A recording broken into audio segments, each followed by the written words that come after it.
Hello and welcome to the Jungle Garden in Denmark.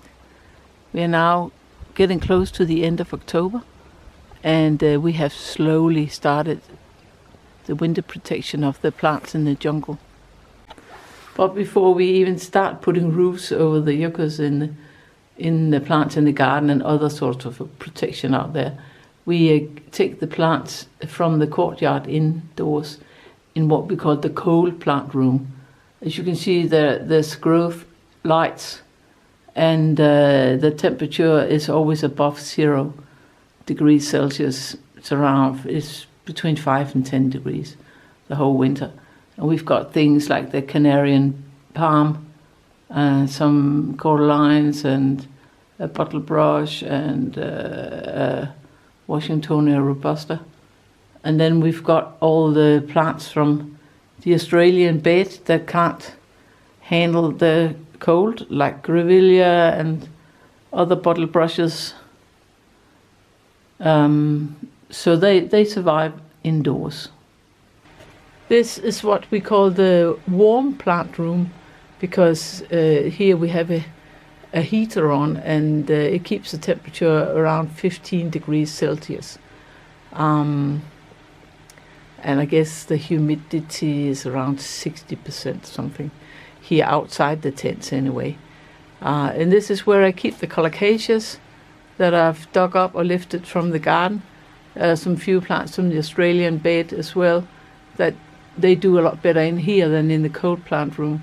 We've got the papyrus plant from the pond in here as well, and then I experiment a little with some house plants too. Like last year, the colocasias have been planted in sphagnum moss, because I tried that for the first time last year and it did really wonders, because I've had problems with that they die from either too much water, too little water. It's very difficult to keep the balance right, but that sphagnum moss makes sure that you don't overwater, and it sort of keeps the bulb humid. And here in one of my growth tents, the humid tent, I have a humidifier that keeps a humidity for around 90%. And this is where I put the small colocasias in. They look miserable at the moment because they've just come inside. So I think they sort of get a shock. But once all the old leaves have gone and they put out new ones, and they're doing really well in here. And as you can see, they too have been planted in sphagnum moss, because that has just been a success compared to other years. And here in the other growth tent, this is the one without a humidifier. Both growth tents have got a heat mat, so the temperature is around 20 degrees. And here I'm experimenting with some cuttings, see if I can get something out of that. I'm also trying leaf cuttings with a begonia. It doesn't look too good, I must admit. It looks like it's going to wither away, but we'll just have to wait and see. And over here, leaf cuttings from eucomis. But it's just fun to see if I can succeed or not. And here are all the cannas that they have been lifted from the garden, and they're waiting for me to cut off the foliage. And this year I'm going to do something different than I normally do, because I'm going to keep the bulbs, the rhizomes, in a polystyrene box like that one, with wood shavings, because normally I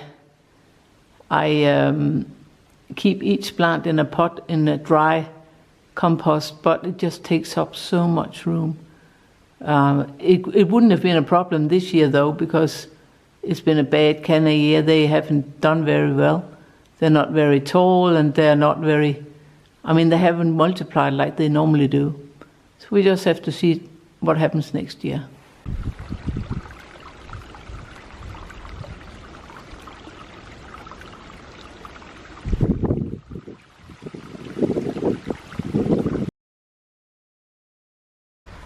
The first we do is protect the arid bed with a roof. With the small Yucca rostrata and the bigger Yucca gloriosus and the Dasylirion and so on, just to make sure they don't get too much rain and snow down in the middle of the plant. And we also do that with the yuccas on the terrace or near the terrace. Yesterday morning we had -3 degrees Celsius, so we have also protected or started to protect the tree ferns. This is the first step of the protection. We have put some straw in the middle of the crown, and then we put a layer of fleece on top just to protect the straw from rain so it doesn't get soaked immediately.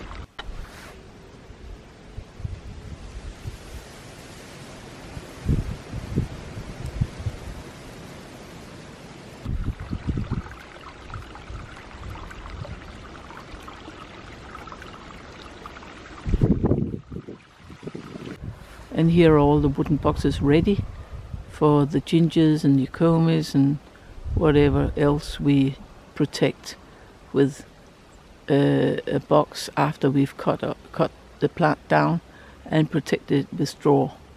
The box is just to protect it a bit more from too much rain and snow. And here are some of the polystyrene boxes getting ready to be assembled to protect the plants that need it. And some of the banana plants have already been protected with a polystyrene box. As long as the weather is nice, we will put the lid on.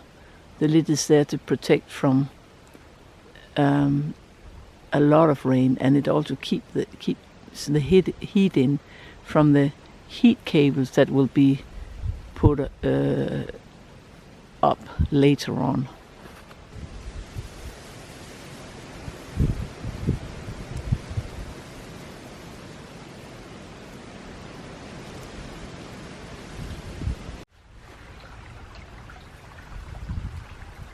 And this was all for now. Thanks for watching.